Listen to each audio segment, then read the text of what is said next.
dit. Donc il y a la même chose dans 2 Corinthiens 3:18. Lorsqu'il dit que nous tous donc, le visage découvert, contemplons comme dans un miroir la gloire du Seigneur. Il faut que tu aies reçu Christ. Ton visage est découvert. Pourquoi? Parce que ceux qui n'ont pas connu Christ ont le visage voilé. Et on a vu la 2 Corinthiens 2, 2 Corinthiens 4:2. Vous dites que si notre évangile est encore voilé, il est voilé pour ceux qui périssent.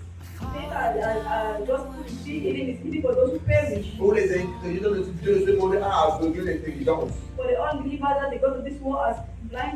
Afin qu'ils ne puissent pas briller la gloire de la splendeur de l'évangile de Christ. Donc les non-croyants sont voilés, ils ne peuvent pas voir. Une fois que tu reçois sincèrement Christ, ton visage est découvert.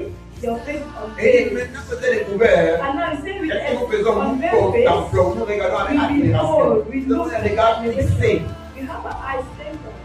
Nous contemplons comme dans un miroir la gloire du Seigneur. Donc on les regarde sur la gloire du Seigneur.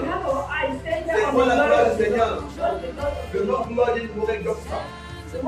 Et donc ça parle de l'opinion exacte de Dieu. La pensée précise de Dieu. Donc si nous la traduisons, il dit que nous contemplons comme dans un miroir l'opinion exacte de Dieu. Donc il y a une référence au fait que par l'évangile qui est prêché et par la parole que nous lisons, la pensée exacte de Dieu est dévoilée. L'opinion exacte de Dieu comme si c'était révélé. Parce que tu la vois au travers du miroir de la parole. Tu vois l'opinion exacte de Dieu. Donc il dit qu'on vous imposerait les noms au mal pour guérir. Voilà l'opinion exacte de Dieu qui est révélée dans le ciel. Il dit qu'il s'est demandé de ses femmes. S'ils croient qu'elle est le royaume mortel, il ne leur fera aucun mal. La pensée exacte de Dieu est révélée. Au travers du miroir de la parole. Donc pendant la prédication par la lecture, la pensée exacte de Dieu est révélée. Maintenant, c'est pas la négociation. Il faut dire que nous contemplons. Avec les regards fixés sur cette opinion exacte de Dieu. Oui, la parole l'a dit. Je vais saisir les Stéphane. Si je vois le royaume mortel, il n'aura aucun mal sur moi. Il n'aura aucun mal. Qu'est-ce qui se passe? Il regarde il regarde avec admiration. Il contemple cette gloire du Seigneur. Il contemple l'opinion que le Seigneur l'a dit. Le Seigneur l'a révélé. Il accepte. Il se focalise, il se dit cela à lui-même. Il se respecte la chose.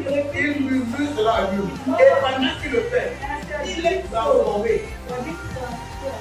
en la même image. Ça veut dire quoi? Ça veut dire qu'il est transformé en l'image de ce qu'il a vu dans le miroir. Wow, j'ai compris. Que si j'ai compris les mots malades, ils sont guéris. Maintenant, pendant qu'il regarde ça, il regarde avec admiration. Waouh, waouh, mon pied est très concernant. Waouh, non, je te vois. Il regarde avec admiration. Il contemple la chose. Et pendant qu'il le fait, il est transformé en cette même image. L'image est reflétée dans cette parole, dans cette pensée exacte de Dieu. Il est transformé en cette même image. De gloire en gloire. Et le mot gloire vient du mot gloire, donc ça, qui veut dire opinion. Le mot gloire de Dieu veut dire opinion de Dieu. Gloire veut dire opinion. Gloire veut dire pensée. Donc, ce qui se passe, pendant qu'il lit cette parole, il regarde ce miroir, et dans ce miroir, il voit la pensée exacte de Dieu et cette pensée. Qu'est-ce qui se passe? Il est transformé en cette même image à lui. Ce qui le fait passer d'une opinion à une autre. D'un système de pensée à un autre. Le point est quoi? Nous sommes venus à Jésus. Nous l'avons ici. Nous l'avons venu en tout. Nous avions une pensée. C'est quoi?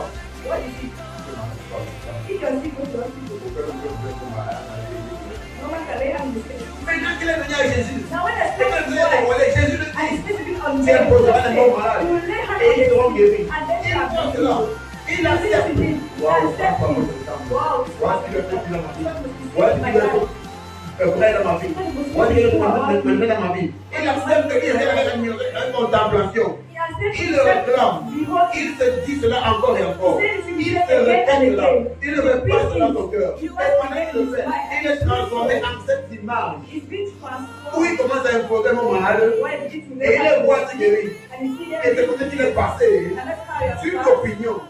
Avant, il pensait que c'est impossible pour mon mari de guérir. Maintenant, il est passé de cette opinion-là à une nouvelle opinion. Dans laquelle il pense que comme j'impose à mon mari de guérir, en pas qu'avec qui c'est. Le poison est le pouvoir sur moi. Maintenant, il est venu à Christ. Il se répète. Christ le présente son opinion parfaite. En lui disant, aucun poison mortel ne pourra avoir d'effet sur toi. Il étudie sa parole et il se rend compte de ses frères. Et il accepte. Il contemple cela. Et là, il y a une admiration. Waouh, Seigneur, merci pour ta puissance. Aucun poison ne peut me tuer. Aucun poison ne peut avoir d'effet sur moi. Il étudie ça. Il ne répète cela dans son cœur. Il dit ça encore et encore. Et pendant qu'il le fait, il est transformé en une image. Où il commence à expérimenter les effets de la parole de Dieu, par laquelle le poison n'a plus d'effet sur lui. Et automatiquement, il est passé d'un système de pensée à l'autre. Du pouvoir à l'autre.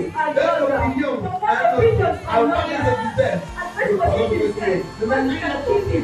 Voilà, le festival, il est passé d'un système de pensée à l'autre. And the blessings of the Lord. Amen. Thank you, Jesus. Thank you, God. Thank you, Jesus. Thank you, God.